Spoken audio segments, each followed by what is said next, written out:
The Viet Cong adopt sniping, mines, and booby traps as their primary means of attack. Mines are particularly effective, as they often maim rather than kill, depleting US resources and morale. Their expertise in staging ambushes grows, with a focus on eliminating officers and radio men to prevent US forces from calling in air support. These ambushes are typically swift, lasting only a few minutes, but their devastating impact underscores the Viet Cong's adaptability and tactical prowess. These tactics are supported by streamlined logistics. A Viet Cong soldier typically carries as little as 5 kilograms of gear during combat, compared to the 40 kilograms that burden US soldiers. Additionally, the North Vietnamese are able to source supplies locally from supportive or coerced villagers. They can also blend into the civilian population, relying on irregular supporters to perform tasks like laying mines, conducting labor, or scavenging unexploded US ordnance for reuse. Extensive tunnel networks, some running directly beneath US bases, enable the Viet Cong to infiltrate, evade detection, and protect both personnel and equipment from US firepower. Working alongside the Viet Cong is the Regular People's Army of Vietnam, commonly known as the North Vietnamese Army, NVA. With the help of political indoctrination, propaganda, and mandatory conscription, the NVA rapidly expands, armed with modern Soviet and Chinese equipment. Over time, NVA units achieve firepower comparable to US squads, wielding weapons like the AK-47 automatic rifle, RPD machine gun, and rocket-propelled grenades. While the Viet Cong often rely on WI-2-era armaments, they also receive modern equipment transported through the Ho Chi Minh Trail.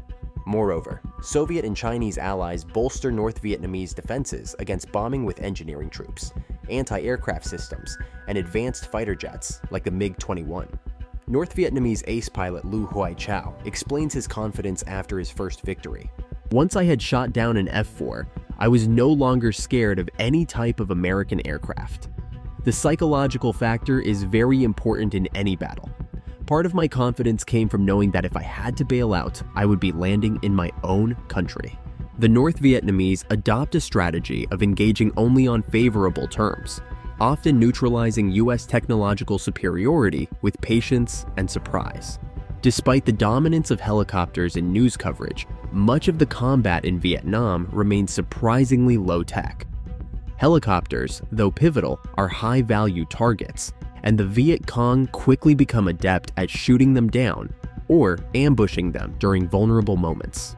Their loud rotor noise makes stealth almost impossible, often resulting in ambushes at landing zones using RPGs and heavy machine guns.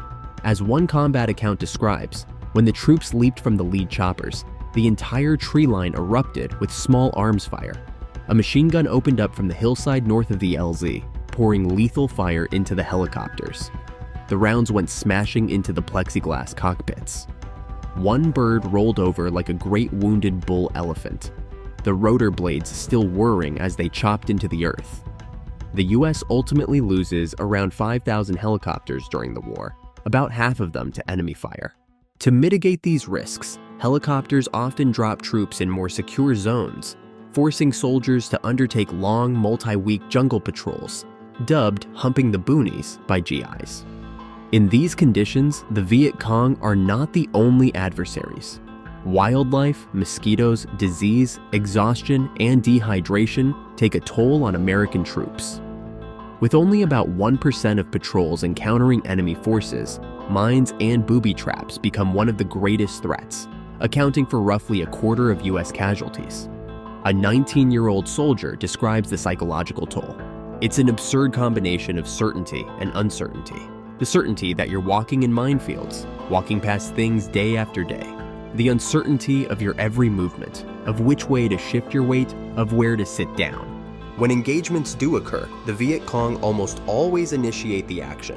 A 1966 report estimates that North Vietnamese forces instigate approximately 79% of all attacks.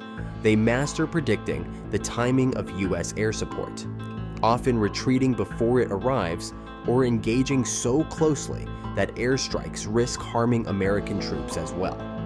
By 1968, an estimated 15 to 20% of US casualties are caused by friendly fire. As one soldier grimly notes, "As you come into the village, you always get sniper fire. It never fails, and we invariably take casualties once in a while. We return fire, but by the time we reach the villages, the Viet Cong, VC, have vanished." This constant elusiveness creates significant challenges and frustrations for US troops. Compounding these difficulties, US weapons often perform poorly in Vietnam's jungle environment, particularly the M16 rifle. A study conducted in 1965 reveals an alarming 10.5 malfunctions per 1,000 rounds fired. The M16's lightweight construction is sensitive to variations in ammunition propellant and requires meticulous lubrication, difficult in the harsh, humid conditions.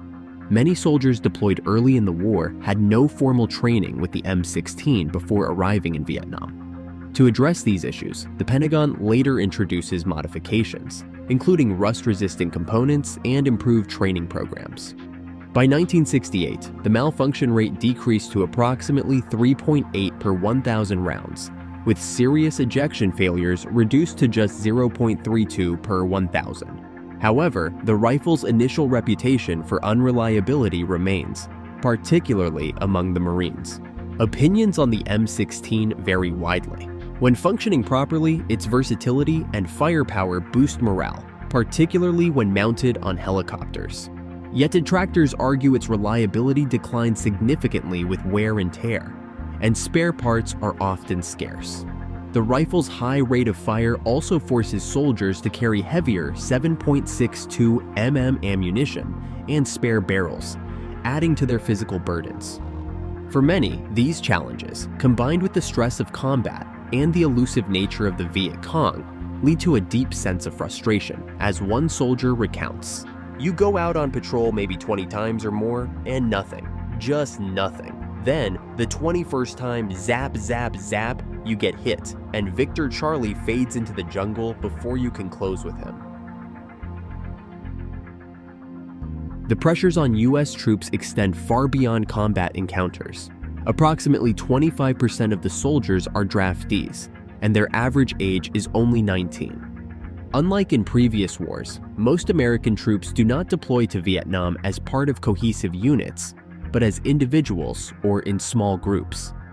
This fragmentation, coupled with high officer turnover and the departure of experienced troops after their tours, prevents the retention of combat knowledge, forcing each new group to relearn critical lessons. The stresses of warfare, a hidden and elusive enemy, and the weight of peer pressure likely contribute to, but do not justify, the instances of violence by American troops against Vietnamese civilians.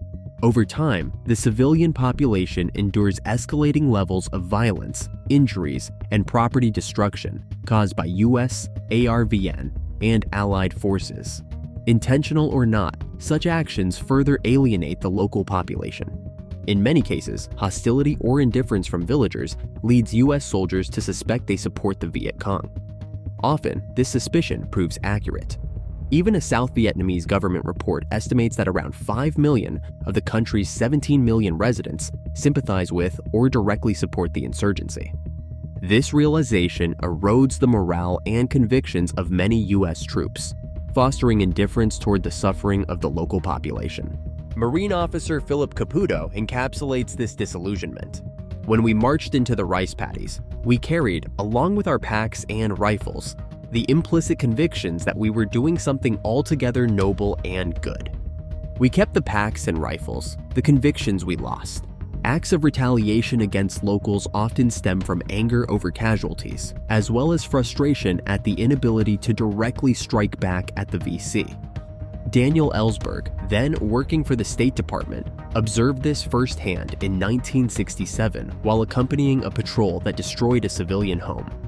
Reflecting on the incident, he noted, "Their desire to burn the house was in part the result of frustration, and in part reflected the fact that they honestly didn't know what might work." South Vietnamese civilians also endure significant violence at the hands of the Viet Cong. As the war escalated in 1965, support for the VC diminished, prompting them to rely increasingly on coercion and political pressure to secure recruits, supplies, and intelligence. Civilians who have any interaction with US or ARVN troops risk political accusations or denunciations from the Viet Cong. Lali Haislip, a villager in South Vietnam, recounts being attacked by the VC after her loyalty was questioned. She reflects, "After a while, our fear of the Viet Cong was almost as strong as our fear of the Republicans. If the Republicans were like elephants trampling our village, the Viet Cong were like snakes who came at us in the night. At least you can see an elephant coming and get out of the way."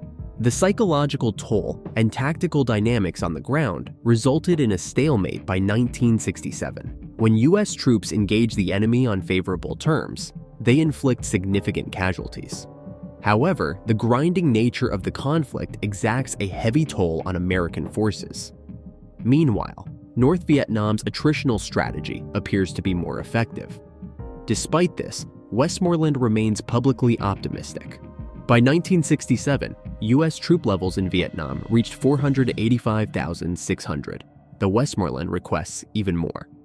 Large-scale search and destroy operations early in the year, such as Operation Cedar Falls and Junction City, bolster his assertions of progress. The US claims to have killed 2,000 enemy insurgents during these operations, and Westmoreland estimates there are fewer than 242,000 Viet Cong fighters left in South Vietnam. In reality, the situation is far more ambiguous. Many of these metrics are significantly inflated. The reliance on body counts as a primary measure of success incentivizes commanders to exaggerate figures, often doubling them, or even counting civilian deaths as Viet Cong under an unspoken rule. If it's dead in Vietnamese, it's VC. This fixation on quantifiable data sidelines critical, less tangible aspects of warfare, such as morale, ideological support, and civilian attitudes, creating a narrow and flawed understanding of the conflict. The attitude that if it can't be counted, it can't be important, ignores the complex socio-political dimensions of counterinsurgency. The US also underestimates North Vietnam's resilience and capacity to sustain losses. North Vietnam views the conflict as a total people's war aimed at revolutionary unification.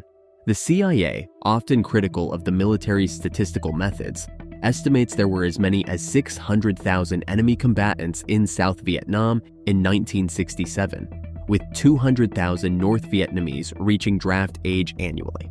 Despite intense bombing campaigns like Operation Rolling Thunder, which destroys 59% of power stations and 75% of oil storage facilities in North Vietnam, these efforts have minimal impact on an agrarian society with a largely non-mechanized military. Moreover, the costs are staggering. For every dollar of damage caused by US bombing in 1967, the US incurs $9.50 in expenses. The focus on bombing and body counts begins to backfire in other areas. Domestic support for the war declines, and international opinion turns against the US in countries like Sweden, India, and Japan. North Vietnam is increasingly praised for its resistance. By late 1967, Westmoreland and President Johnson embarked on a public relations campaign across the US, aiming to restore confidence in their Vietnam strategy. Westmoreland assures the public, the ranks of the Viet Cong are thinning. The end begins to come into view. However, the events of early 1968 will decisively prove this optimism to be disastrously misplaced.